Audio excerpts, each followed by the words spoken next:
Crime stories میں جو کہانی میں آپ کو سنا رہی ہوں اس کا عنوان ہے بیٹی کی قربانی۔ اس کے مصنف ہیں انسپکٹر احمد یار خان اور یہ اس کہانی کا دوسرا اور آخری حصہ ہے۔ میری بیٹی نے میری خاطر قربانی دی تھی۔ اس کی آنکھوں سے آنسو ٹپکنے لگے۔ ہم دونوں نے اس کے ساتھ ہمدردی کی اور حوصلہ افزائی بھی کی اور اسے ایک بار پھر یقین دلایا کہ اس کے دفتر کے کیس کو نہیں چھیڑا جائے گا۔ اس کیس کو دفن ہوئے 2 سال سے زیادہ عرصہ گزر گیا تھا۔ اس نے آہستہ آہستہ بولنا شروع کر دیا۔ اکیلا کمانے والا ہوں، تنخواہ کم اور اخراجات زیادہ ہیں۔ گھر کا سٹینڈرڈ قائم رکھنے میں زیادہ خرچ ہوتا ہے۔ فرانسس کی بیوی مر گئی تھی۔ اس نے کہیں میری لڑکی کو دیکھ لیا اور ہمارے ہاں آنے جانے لگا۔ وہ افسر ہے۔ میری بیٹی کو وہ پیسے اور تحفے دینے لگا۔ اس بہانے وہ دراصل میری مالی مدد کر رہا تھا۔ میری بیٹی اس کے دیے ہوئے پیسے مجھے دے دیتی تھی۔ کبھی کبھی وہ میرے لیے وسکی کی بوتل لے آتا تھا۔ اس نے مجھے ترقی دلائی۔ میں مالی لحاظ سے تنگ رہتا تھا۔ ایک روز 2000 اور چند سو روپے سرکاری رقم میرے ہاتھ آ گئی جو میں نے اڑا لی، مگر میں پکڑا گیا۔ محکمانہ کارروائی ہوئی، انکوائری ہوئی، کیس پولیس کے پاس جا رہا تھا۔ میں نے فرانسس سے کہا کہ مجھے بچاؤ۔ اس نے کیس دیکھا اور میرے گھر آ کر مجھے بتایا کہ کیس پولیس کے پاس جا رہا ہے اور کم از کم 5 سال سزائے قید ہوگی۔ مجھ پر خوشی طاری ہو گئی۔ میں نے اس کی منت سماجت کی۔ وہ پہلے مجھے یہ کہہ کر ٹالتا رہا کہ وہ اپنی نوکری کو خطرے میں نہیں ڈال سکتا۔ میری جان پر بنی ہوئی تھی۔ میں اس کے پیچھے پڑا رہا۔ آخر اس نے کہا کہ اپنی بڑی بیٹی کی شادی میرے ساتھ کر دو، کیس دبوا دوں گا۔ اس کیس کے علاوہ میری ایک اور مصیبت یہ تھی کہ میں فرانسس کا مقروض بھی تھا۔ اس نے مجھ سے میری بیٹی مانگ کر یہ بھی کہا تھا کہ یہ رقم معاف کر دوں گا۔ میں تو سیدھا جیل جا رہا تھا۔ میں نے فرانسس سے سوچنے کی مہلت مانگی اور اپنی بڑی بیٹی یعنی مقتولہ کے ساتھ بات کی۔ میں غریب آدمی ہوں لیکن پیار اور محبت کے معاملے میں بہت امیر ہوں۔ اپنی بیٹیوں کو میں نے بہت پیار دیا ہے۔ ان کی ضروریات کا اور ان کے جذبات کا بھی میں نے بہت خیال رکھا ہے۔ غربت کے باوجود میں نے ان کی ہر فرمائش پوری کی ہے۔ اس کے جواب میں میری بیٹیاں میرے ساتھ اتنا پیار کرتی ہیں جیسے کسی کی عبادت کی جاتی ہے۔ میں نے بڑی بیٹی سے کہا کہ فرانسس اس کے ساتھ شادی کرنے کو کہہ گیا ہے۔ میری بیٹی کا رنگ اڑ گیا۔ اسے انکار کر دینا چاہیے تھا لیکن وہ میرا فیصلہ سننا چاہتی تھی۔ میں نے اسے بتایا کہ ہم نے فرانسس کی اس خواہش کو جو دراصل اس کی شرط تھی ٹھکرا دیا تو میں 4-5 سالوں کے لیے قید ہو جاؤں گا۔ پیچھے 3 لڑکیاں اور ان کی ماں رہ جائے گی۔ بدقسمتی سے لڑکیاں خوبصورت ہیں۔ یہ باپ کی زندگی میں یتیم اور بے آسرا ہو جائے گی اور ان کا جو انجام ہوگا اس کا میں تصور کر سکتا ہوں۔ لڑکی عقل مند تھی اور اسے میرے ساتھ، اپنی ماں اور اپنی بہنوں کے ساتھ بہت پیار تھا۔ اس کے الفاظ مجھے ساری عمر یاد رہیں گے اور مجھے اذیت دیتے رہیں گے۔ اس نے کہا، آپ غم نہ کریں، میں آپ کو جیل سے بچانے اور بہنوں کا مستقبل روشن کرنے کے لیے اپنا مستقبل تاریک کر لوں گی۔ اسے کہیں کہ پہلے آپ کا کیس ختم کرائے، پھر میں اس کے ساتھ شادی کر لوں گی۔ اس نے مجھے ایسی اذیت سے بچا لیا تھا جو میری برداشت سے باہر تھی۔ اگر مجھے جیل جانا پڑتا تو میں زندہ نہ رہ سکتا، خودکشی کر لیتا۔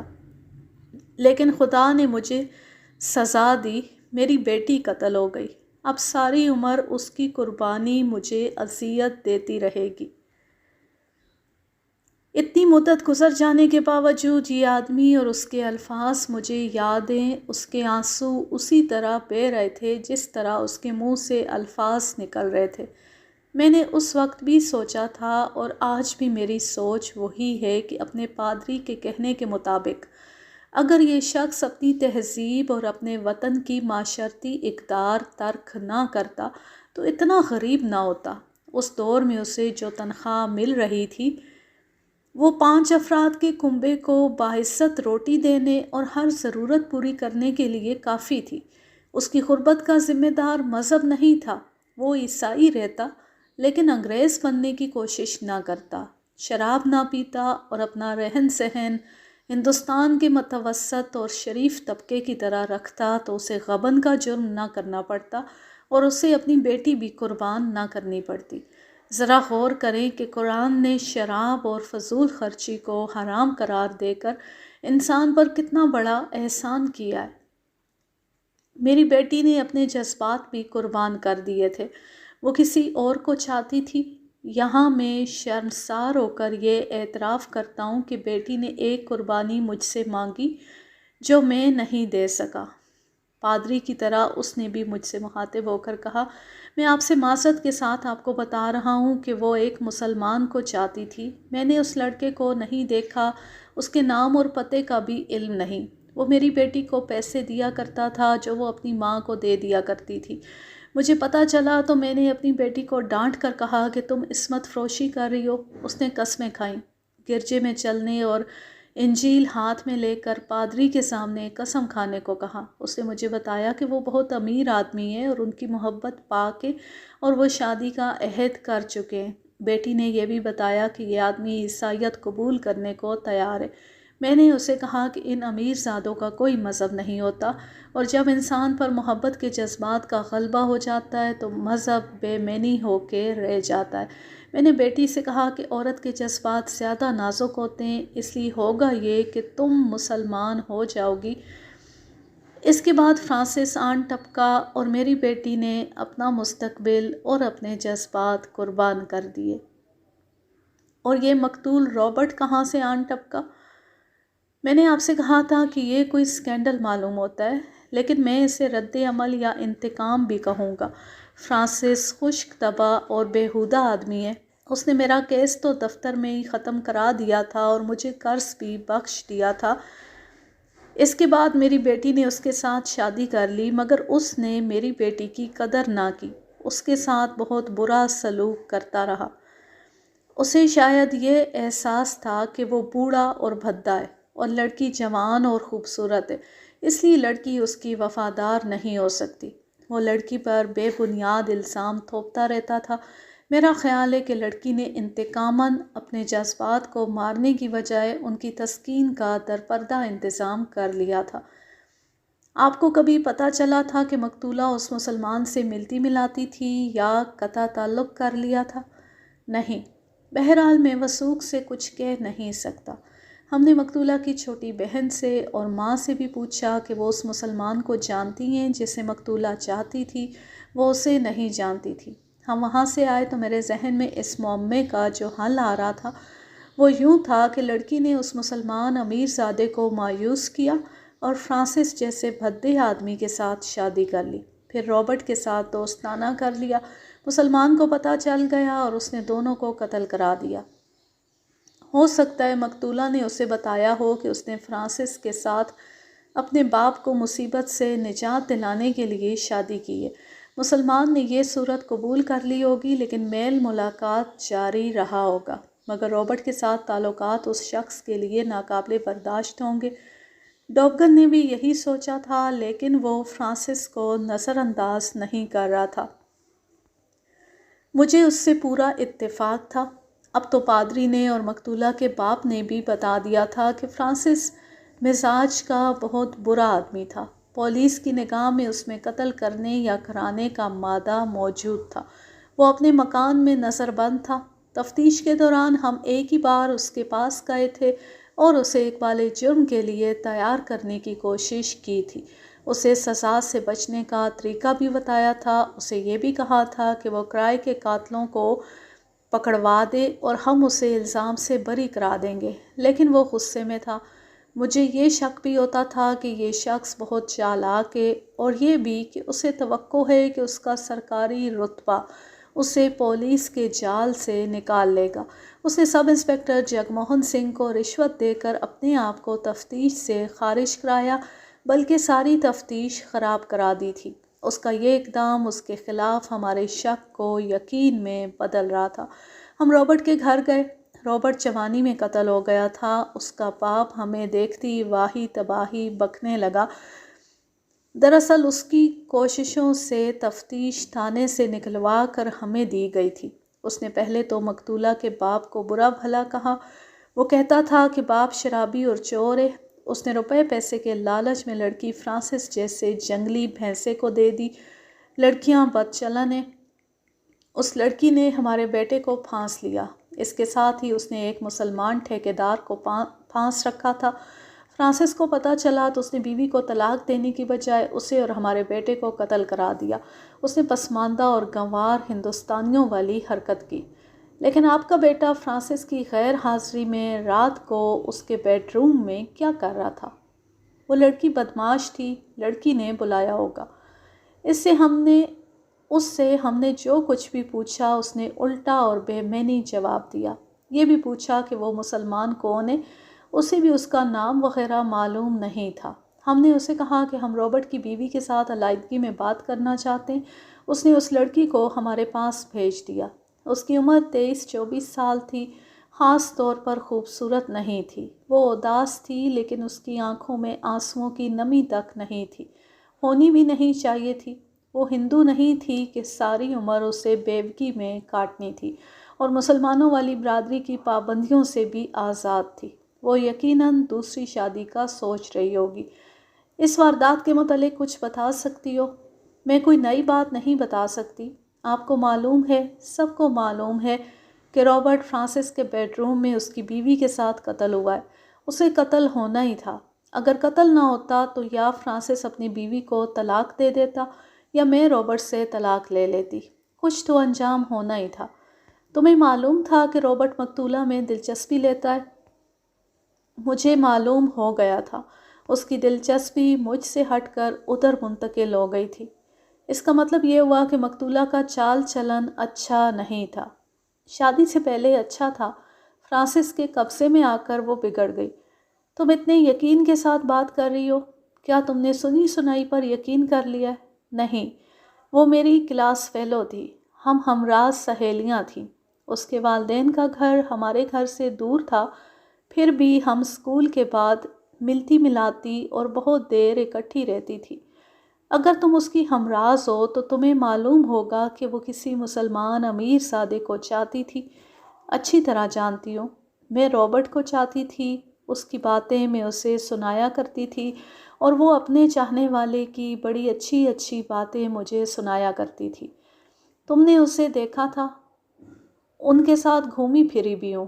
3-4 بار کیناٹ پیلس کے ایک ریسٹورنٹ میں ان کے ساتھ کھایا پیا بھی ہے۔ اس کا اتا پتہ؟ اسے اتا پتہ معلوم نہیں تھا، نام سلیمان تھا۔ اس نے بتایا کہ 3-4 بار وہ بھی مقتولہ کے ساتھ سلیمان سے ملنے گئی ہے۔ کیناٹ پیلس میں ایک ریسٹورنٹ تھا، مجھے نام یاد نہیں رہا۔ سلیمان ہمیشہ وہیں انتظار کیا کرتا تھا۔ چھوٹا سا یہ ریسٹورنٹ اونچے درجے کے لوگوں کے لیے تھا۔ ہمارا مسئلہ یہ تھا کہ سلیمان کے گھر کا پتہ چلے۔ ہم نے رابرٹ کی بیوی کو کوریدنا شروع کیا تو اس نے بتایا کہ وہ جتنی بار وہاں گئی ہے کیبن میں بیٹھی ہے اور ہر بار ایک ہی بیرا کھانے پینے کی چیزیں لاتا تھا۔ سلیمان اسے ٹپ زیادہ دیتا تھا۔ اس بیرے کے ساتھ سلیمان کی بے تکلفی تھی۔ تم مقتولہ کی شادی سے پہلے کی باتیں کر رہی ہو، شادی کے بعد بھی وہ سلیمان سے ملتی رہی تھی؟ ہاں، 6-7 مہینے گزرے، مقتولہ مجھے اسی ریسٹورنٹ میں لے گئی، سلیمان وہاں انتظار میں بیٹھا تھا۔ مقتولہ نے مجھے بتایا تھا کہ فرانسس کے ساتھ شادی کرنے کے بعد وہ پہلے کی طرح سلیمان سے ملتی رہتی تھی۔ اس نے سلیمان کو بتا دیا تھا کہ اس نے باپ کی خاطر شادی کی ہے اور یہ ایک قربانی ہے۔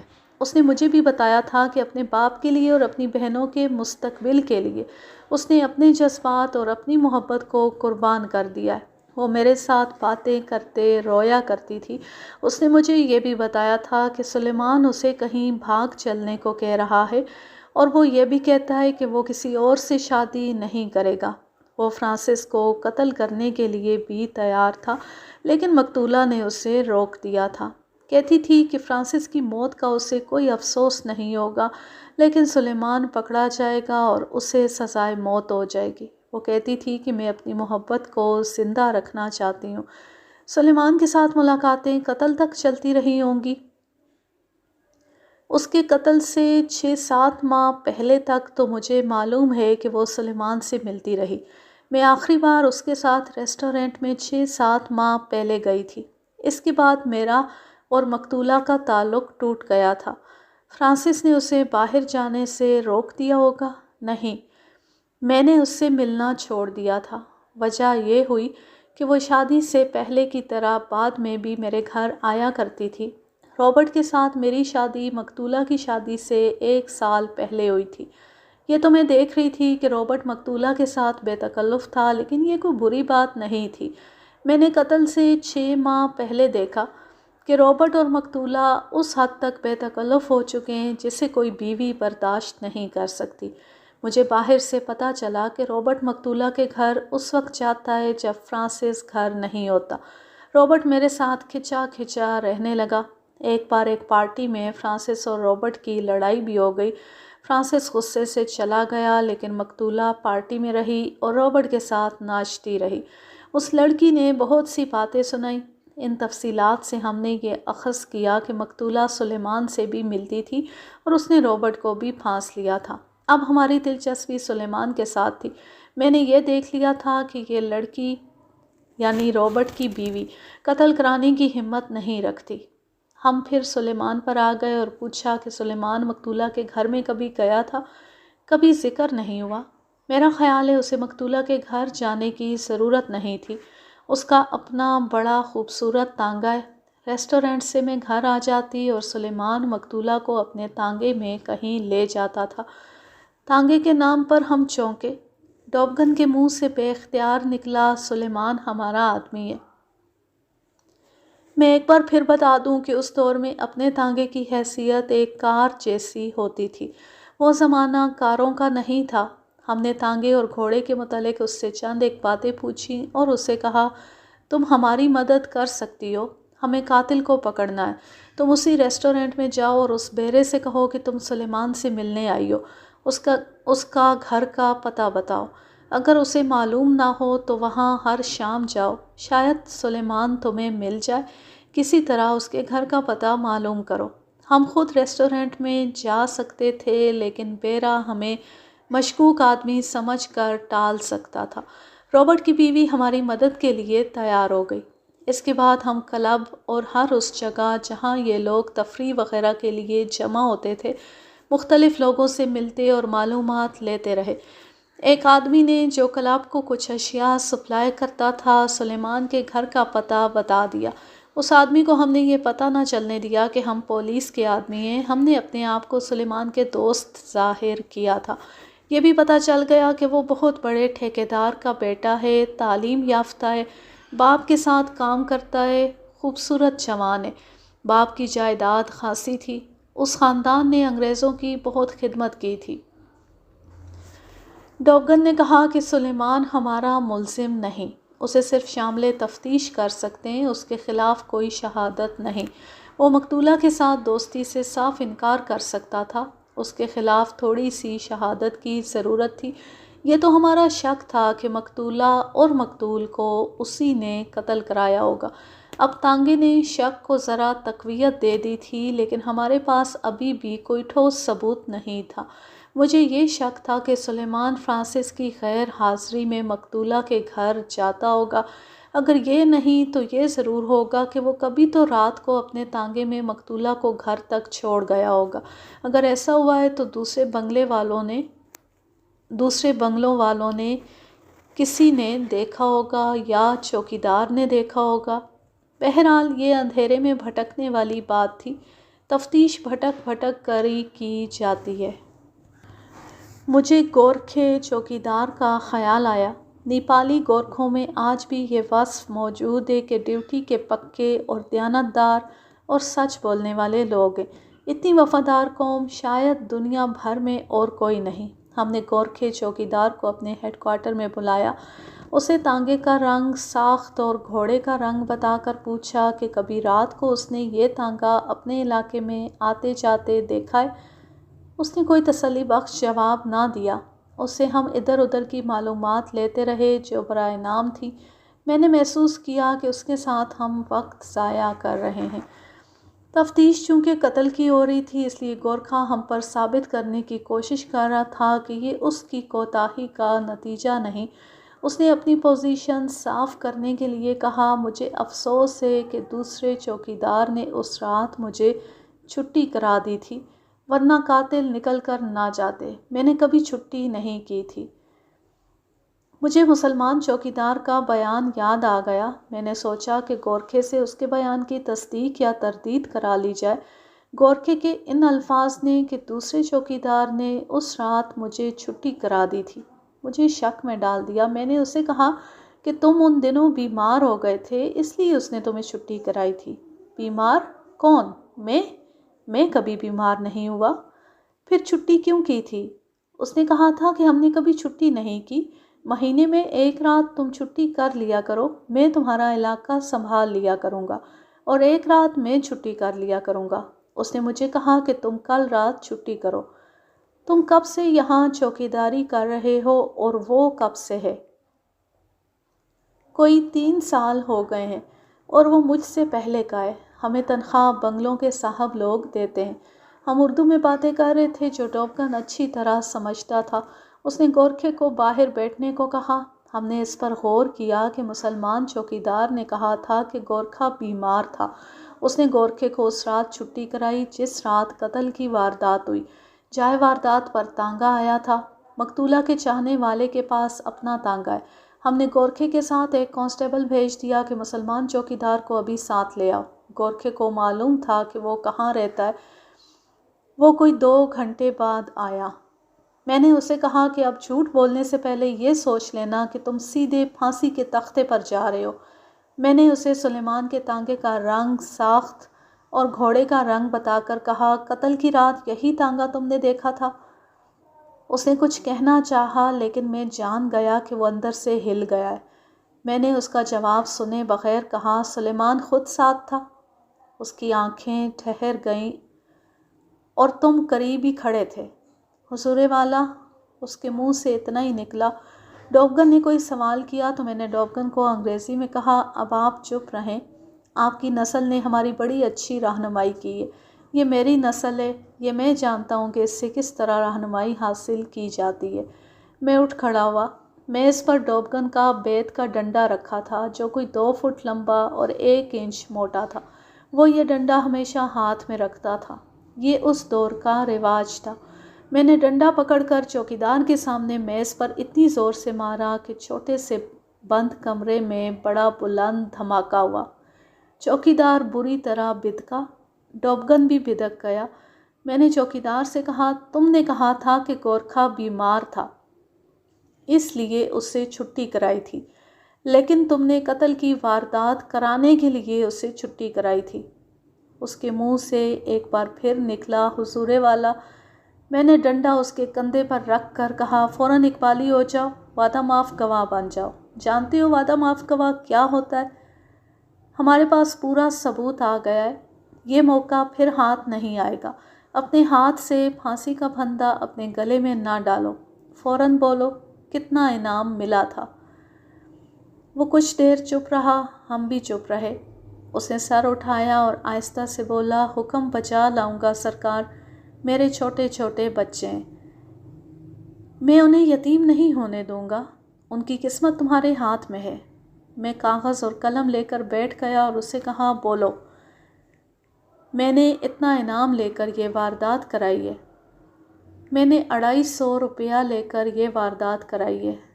اس نے بچے جمورے کی طرح کہا، شاباش، اب تمہارے بچے یتیم نہیں ہوں گے۔ اس نے اقبالی بیان لکھوا دیا جو مختصراً یوں تھا کہ ایک آدمی اس کے پاس آیا تھا اور یہ کہہ کر اسے سلیمان کے پاس لے گیا تھا کہ ایک کام ہے اور اجرت بہت ملے گی۔ چوکیدار سلیمان سے ملا اور اس کی عمارت سے بہت مرعوب ہوا۔ سلیمان خوبصورت اور شگفتہ جوان تھا۔ اس نے چوکیدار کو اپنا گرویدہ بنا لیا، اسے نہایت اعلیٰ کھانا کھلایا، 10 روپے بھی دیے جو آج کے 100 روپے کے برابر تھے۔ اسے کام یہ بتایا کہ فرانسس کے بنگلے میں واردات کرنی ہے اور چوکیدار رکاوٹ بننے کی بجائے راستہ صاف کرے۔ اسے یہ نہیں بتایا گیا کہ واردات قتل کی ہوگی۔ سلیمان نے اسے 250 روپیہ پیش کیا۔ چوکیدار نے اتنی رقم کبھی نہیں دیکھی تھی۔ رقم کے علاوہ اسے ایسا گھیرا گیا کہ وہ رضامند ہو گیا۔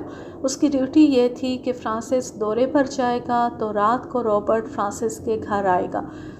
اس کی اطلاع ایک آدمی کو دینی ہوگی جو بنگلوں سے دور ایک جگہ کھڑا ہوگا۔ پھر 2-3 آدمی بنگلے کے اندر جائیں گے۔ سلیمان کا تانگا آئے گا۔ یہ آدمی تانگے میں سوار ہو کر چلے جائیں گے۔ چوکیدار کو بتا دیا جائے گا کہ فرانسس کب دورے پر جائے گا۔ یہ پروگرام جس طرح سوچا گیا تھا اسی طرح اس پر عمل ہو گیا۔ چوکیدار کو ایک آدمی نے بتایا کہ کل صبح فرانسس دورے پر جا رہا ہے، لہٰذا چوکیدار اگلی رات ہوشیار رہے۔ چوکیدار نے مزید پیش بندی اپنے طور پر یہ کی کہ گورکھے کو اگلی رات چھٹی کرا دی۔ اگلی رات رابرٹ کا فرانسس کے گھر آنا ضروری نہیں تھا، لیکن چوکیدار اسے طے سمجھتا تھا کہ وہ ضرور آئے گا۔ موت رابرٹ کو اسی رات لے آئی۔ چوکیدار نے آدھی رات سے پہلے ایک آدمی کو فرانسس کے گھر میں داخل ہوتے دیکھا۔ اس وقت اسے خیال آیا کہ وہ رابرٹ صاحب کو تو پہچانتا ہی نہیں۔ اس نے یہ دیکھ لیا تھا کہ یہ فرانسس نہیں۔ چوکیدار اس جگہ گیا جہاں اسے بتایا گیا تھا کہ ایک آدمی کھڑا ہوگا۔ وہاں ایک آدمی کھڑا تھا۔ چوکیدار نے اسے بتایا کہ ایک آدمی فرانسس کے بنگلے میں چلا گیا ہے۔ اس آدمی نے چوکیدار سے کہا کہ وہ بنگلے کے قریب چلا جائے اور ہدایت کے مطابق ادھر ادھر خیال رکھے۔ 3 آدمی آئے اور پھاٹک سے اندر چلے گئے۔ تھوڑی دیر بعد بنگلے کے پیچھے ایک تانگا آیا۔ چوکیدار ادھر گیا۔ بنگلے سے 3 آدمی نکلے۔ انہوں نے دیوار پھلانگی اور تانگے میں بیٹھ گئے۔ تانگے میں سلیمان بھی تھا۔ اس نے 250 روپیہ چوکیدار کو دیا۔ اتنے میں ساتھ والے بنگلے کا کتا بھونکا۔ تانگا چلا گیا۔ اس بنگلے کا صاحب باہر آیا، چوکیدار کو آواز دی اور پوچھا کہ تانگے میں کون تھا۔ چوکیدار نے جھوٹ بول دیا۔ چوکیدار کو دوسرے دن پتہ چلا کہ فرانسس کی بیوی اور رابرٹ قتل ہو گئے۔ چوکیدار بہت ڈرا، لیکن سلیمان نے اسے دوسرے دن بلا کر کھلایا پلایا بھی اور حوصلہ افزائی بھی کی۔ چوکیدار ان تینوں میں سے جو اندر گئے تھے صرف ایک کو پہچانتا تھا۔ یہ پٹھان تھا۔ اس نے اس کی نشاندہی کر دی۔ اسے گرفتار کر لیا گیا۔ اسے بھی وعدہ معاف گواہ بنانے کا لالچ دیا گیا۔ اسے یہ بھی کہا گیا کہ اس کے ساتھی پکڑے گئے ہیں اور ان میں سے کسی ایک کو وعدہ معاف گواہ بنانا ہے۔ جو کوئی صحیح اور زیادہ باتیں بتائے گا اسے وعدہ معاف گواہ بنا لیا جائے گا۔ یہ شخص بھی اقبالی ہو گیا اور اس نے دوسرے 2 ساتھیوں کی نشاندہی کر دی۔ انہیں رات کے وقت گھروں سے گرفتار کیا گیا۔ ان میں ایک دلی کا بدمعاش تھا اور تیسرا بڑے اچھے اور امیر گھرانے کا نوجوان تھا جو سلیمان کا گہرا دوست تھا۔ اس سے اگلے روز صبح سویرے سلیمان کے گھر چھاپا مار کر اسے گرفتار کیا گیا۔ اس کا تانگا اور گھوڑا بھی قبضے میں لے لیا گیا۔ سلیمان کے سوا سب نے اقبال جرم کر لیا۔ ان میں سے ہر ایک وعدہ معاف گواہ بننا چاہتا تھا اور میں اس کے حق میں تھا کہ کسی ایک کو اپنا گواہ بنا لیا جائے، کیونکہ خطرہ تھا کہ تینوں عدالت میں جا کر اپنے اقبالی بیانات سے منحرف ہو جائیں گے۔ لیکن ڈوبگن نے مجسٹریٹ سے سب کے بیان قلم بند کرا لیے۔ وعدہ معاف گواہ کسی کو نہ بنایا۔ سلیمان صرف امیر زادہ نہیں، شہزادہ تھا۔ اسے بیان دینے کو کہا گیا، لیکن اس نے ہمیں انگریزی زبان میں دھتکار دیا۔ میں نے اسے کہا کہ تمہارے کرائے کے قاتل اقبال جرم کر چکے ہیں۔ اس نے کہا سب بکواس کرتے ہیں۔ ہم نے اس سے پھر کچھ بھی نہ پوچھا۔ اس کے امیر دوست نے بتایا کہ سلیمان مقتولہ کو چاہتا تھا اور ان کی محبت پاک تھی۔ سلیمان نے اسے بتایا کہ وہ لڑکی کو نکال لائے گا اور اسے مسلمان کرے گا۔ لڑکی اسے عیسائی ہونے کو کہتی تھی۔ محبت اتنی گہری تھی کہ وہ ایک دوسرے سے دور بھی نہیں ہو سکتے تھے۔ آخر لڑکی کی شادی فرانسس سے ہو گئی۔ وہ سلیمان سے ملی، بہت روئی اور بتایا کہ اس نے باپ اور بہنوں کی خاطر مجبور ہو کر شادی کی ہے۔ سلیمان اسے کہتا تھا کہ اس نے اس لیے سلیمان کو ٹھکرایا ہے کہ اس نے اپنا مذہب تبدیل کرنے سے انکار کر دیا تھا۔ لڑکی نے اسے یقین دلا دیا کہ یہ بات غلط ہے۔ لڑکی اسے ملتی رہی۔ سلیمان نے اسے کہا کہ وہ فرانسس کو مروا دے گا اور لڑکی اس کے پاس آ جائے۔ لڑکی نے کہا کہ فرانسس کی موت سے وہ بہت خوش ہوگی، لیکن سلیمان پکڑا جائے گا جو وہ برداشت نہیں کر سکے گی۔ سلیمان نے قسم کھائی کہ وہ کسی دوسری لڑکی کے ساتھ شادی نہیں کرے گا۔ 1 سال بعد مقتولہ کا رویہ بدلنے لگا، سلیمان سے کم ملتی تھی۔ ایک روز سلیمان نے بتایا کہ لڑکی رابرٹ نام کے ایک آدمی سے ملتی ملاتی ہے۔ سلیمان کے اس دوست کو تفصیلات معلوم نہیں تھی۔ سلیمان کبھی اداس ہو جاتا، کبھی بلا وجہ غصے میں آ جاتا۔ ایک روز قتل سے 8-10 دن پہلے اس نے اپنے اس دوست کو بتایا کہ اس کی محبت کا خون ہو رہا ہے، رابرٹ کو اور اس لڑکی کو بھی قتل کرنا ہے۔ اس نے زیادہ تفصیلی بات نہ کی، اتنا ہی کہا کہ فرانسس مہینے میں 3-4 روز کے لیے دورے پر دلی سے باہر چلا جاتا ہے اور رابرٹ کے راتیں فرانسس کے گھر گزارتا ہے۔ یہ مقدمے کے فیصلے تک بھی معلوم نہیں ہو سکا کہ سلیمان کو یہ اطلاع کہاں سے ملی تھی، اور یہ بھی پتہ نہ چل سکا کہ اسے کس نے بتایا تھا کہ فرانسس فلاں روز دورے پر جا رہا ہے۔ اس نے قتل کا پروگرام بنا لیا۔ یہ تفصیل بڑی لمبی ہے کہ اس نے کرائے کے قاتلوں کو کس طرح تیار کیا اور پروگرام کس طرح طے کیا۔ مختصر یہ کہ سلیمان کے اس دوست نے سلیمان سے کہا کہ انہیں فرانسس کے گھر میں قتل کرنے کی کیا ضرورت ہے، انہیں الگ الگ کہیں اور قتل کیا جا سکتا ہے۔ سلیمان نے کہا کہ دونوں کو فرانسس کے گھر قتل کرنے سے کسی کو ان پر شک نہیں ہوگا، پولیس کو بھی یہی شک ہوگا کہ انہیں فرانسس نے قتل کرایا ہے۔ انہیں بالکل توقع نہیں تھی کہ رابرٹ فرانسس کی غیر حاضری کی پہلی رات ہی اس کے گھر جائے گا۔ ان کا ارادہ یہ تھا کہ اس رات نہ گیا تو دوسری تیسری رات ضرور جائے گا، لہٰذا انہیں ہر رات وہاں جانا اور چوکیدار کی اطلاع کا انتظار کرنا تھا۔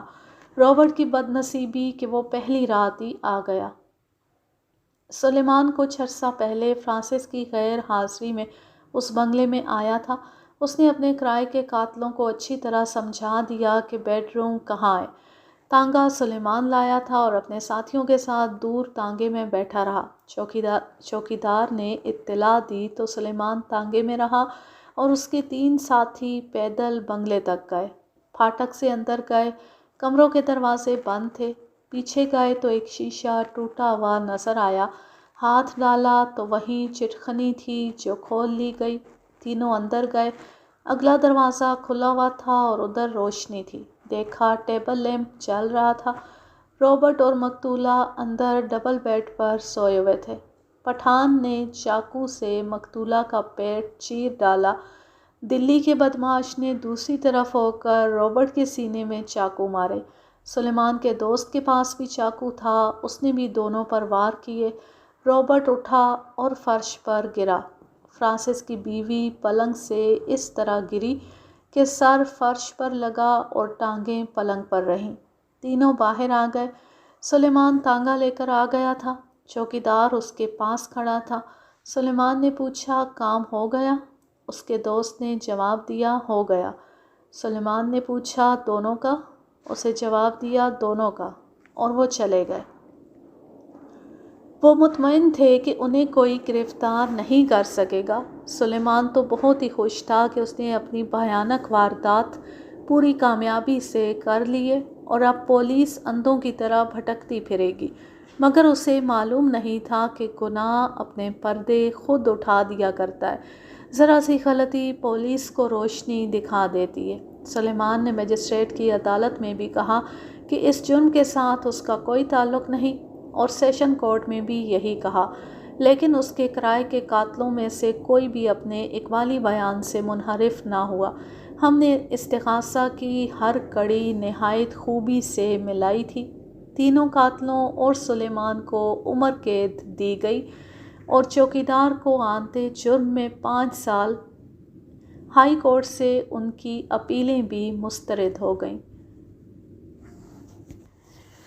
یوں یہ زبردست کہانی اپنے اختتام کو پہنچی۔ اب میں لیتی ہوں آپ سے اجازت۔ جہاں رہیں خوش رہیں، شاد و آباد رہیں، ہنستے مسکراتے رہیں، اور اگر یہ کہانی یا میرا انداز پسند آئے تو اس چینل کو سبسکرائب ضرور کر لیں اور بیل آئیکن کو ضرور پریس کریں تاکہ آنے والی ہر نئی ویڈیو کی نوٹیفیکیشن آپ کو بر وقت ملتی رہے۔ ویڈیو کو لائک کیجیے، زیادہ سے زیادہ شیئر کیجیے اور اچھا سا کمنٹ کیجیے۔